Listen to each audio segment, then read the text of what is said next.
राधे राधे मित्रों, आपका हमारे YouTube चैनल में स्वागत है। मैं पंडित विनय भार्गव। आप सभी प्रसन्न में होंगे, आनंद में होंगे, यही गोविंद से प्रार्थना है। आइए मित्रों, हम पुरुषोत्तम भगवान की कथा सुने। 8वां अध्याय। कृष्णाय वासुदेवाय हरे परमात्मने प्रणत क्लेश नाशाय गोविंदाय नमो नमः। सूत जी कहने लगे कि हे तपोधनु, भगवान विष्णु और कृष्ण के वचन सुन करके नारद जी अत्यंत प्रसन्न हुए। प्रश्न करने लगे। नारद जी कहने लगे, हे प्रभु, रुक्मणीनाथ जब वैकुंठ को चले गए, फिर अधिक मास अपने धाम में बसाया। वहां वैकुंठ में वास करके अधिक मास अत्यंत आनंदमय हो गया, भगवान के साथ क्रीड़ा करने लगा। श्री कृष्ण ने मन से प्रसन्न होकर के मलमास को 12 मासों में श्रेष्ठ कर दिया, अपना प्रिय नाम दिया। इस प्रकार भक्त वत्सल भगवान युधिष्ठिर और द्रौपदी को कृपा से देखते हुए अर्जुन से बोले, हे राजसेन, दुख में डूबे होने के कारण तुमने तपोवन में आए पुरुषोत्तम का आदर नहीं किया। वृंदावन बिहारी का प्रिय मास आपके वन में रहने से अनजाने चला गया। वैसे दुखित मन वाले भीष्म द्रोण भी नहीं जान पाए। वह के द्वेष से तुमने नहीं जाना। वेद व्यास जी से प्राप्त विद्या आराधना में लगे रहे।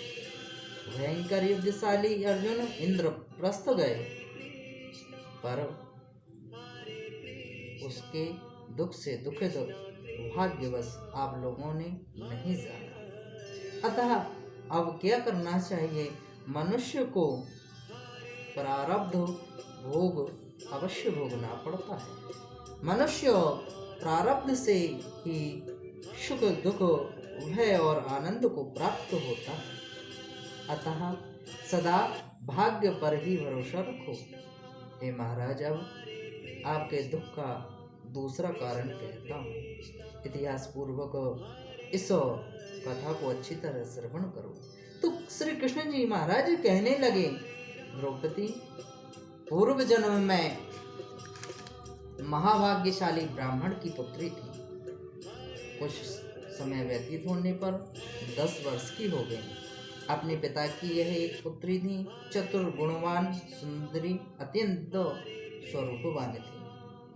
यह पड़ोसिन सखियों का सुख देख करके पुत्र पौत्रों की इच्छा करने लगी। विचारने लगी कि ऐसे गुणवान पुत्र, भाग्यवान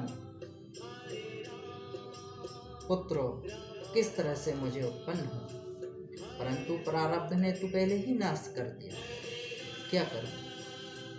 क्या किसी मुनि के पास जाऊं या किसी तीर्थ यात्रा पर जाऊं? मेरा भाग्य कैसा सो गया है कि कोई वरता मेरी इच्छा नहीं करता। बड़े आश्चर्य की बात है कि मेरे भाग्य से मेरा पंडित पिता भी मूढ़ हो गया।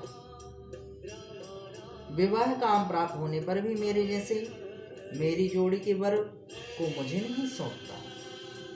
मालिक के दुख की पीड़ा तथा कुमारी के स्वामी का सुख जैसे मेरी सखियां जानती हैं, मैं नहीं जानती। ऐसे आकुल व्याकुल वाले मनोरथ की चिंता से मेरी भाग्यवती माता पहले ही समाप्त हो गई। शोक और मोह की तरंगों से पीड़ित कन्या का पिता, यह मेधावी ऋषि राज भी पृथ्वी पर विचरने लगा, भ्रमण करने लगे, पर कन्या के निमित्त जोड़ी का वर ढूंढने पर नहीं मिलने से अपने मनोरथ से निराश हो गए। पुत्री के और उसके अपने दुर्भाग्य से टूटा संकल्प का पिंजरा होने से उनको महादारुण तीव्र ज्वर हो गया। तो वह ऋषि राज सब शरीर में अतिशूल होने के कारण व्याकुल हो गए और श्वास पर श्वास से युक्त होकर के लौटता गिरता घर आकर के गिर पड़े। जैसे कि मदिरा पान करने से मूर्छा को प्राप्त हो जाता है। अपनी पुत्री का स्मरण किया, अपनी पुत्री को याद किया। जब तक पुत्री भय से व्याकुल होकर के अपने पिता के पास आई, तब तक वह मरने में सदृश हो गया। योग से अचानक कांपता हुआ और कन्यादान के प्रसंग से उठे हुए महोत्सव से रहित और पूर्व काल के गृहस्थी धर्मों से रहित होकर के संसार की वासना को छोड़ करके हरि में मन को लगाता वह मेधावी ऋषिराज श्री हरि पुरुषोत्तम भगवान को याद करने लगा। हे कृष्ण, हे गोविंद, हे वृंदावन विहारी, हे दामोदर, हे दीनानाथ, हे ऋषिकेश्वर, आपको नमस्कार है। आप संसार रूपी समुद्र से मेरी रक्षा करिए।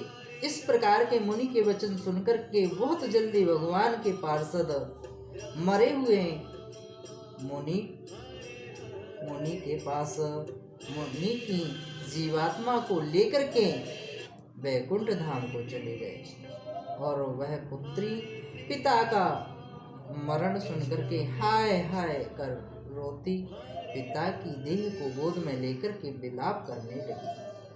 अत्यंत दुखी होकर के दारुण विलाप करती हुई मानो उनका पिता जीवित हो अत्यंत व्याकुल होकर के कहने लगी, हाय पिता, मुझको किसके सहारे छोड़कर के विष्णु लोक को चले गए।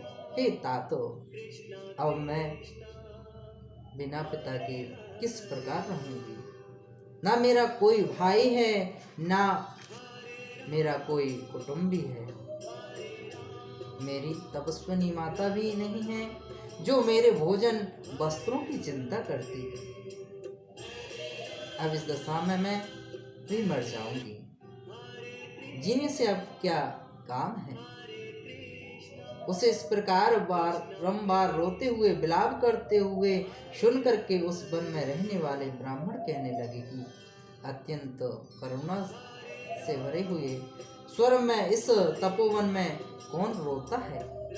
फिर तपस्वी मेधावी ऋषि की पुत्री को रोना निश्चय करके वहां वह पहुंचे और वहां पुत्री की गोद से उसके पिता को मुर्दे को लेकर के शमशान घाट में ले जाकर के अंत्येष्टि विधि पूर्वक चारों तरफ काष्ठा लगा करके जला दिया और कन्या को समझा करके सब अपने घर की ओर चले गए। और कन्या ने धैर्य धारण कर यथा शक्ति खर्च करके अपने पिता का उद्धर्व दैहिक क्रिया की।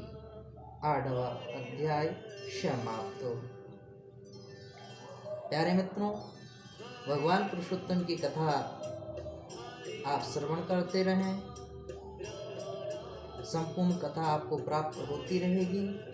अपने प्यारे मित्रों को भी यह शेयर करिए, लाइक करिए, कमेंट करें और हमारे YouTube चैनल को सब्सक्राइब करना ना भूलें। राधे राधे मित्रों।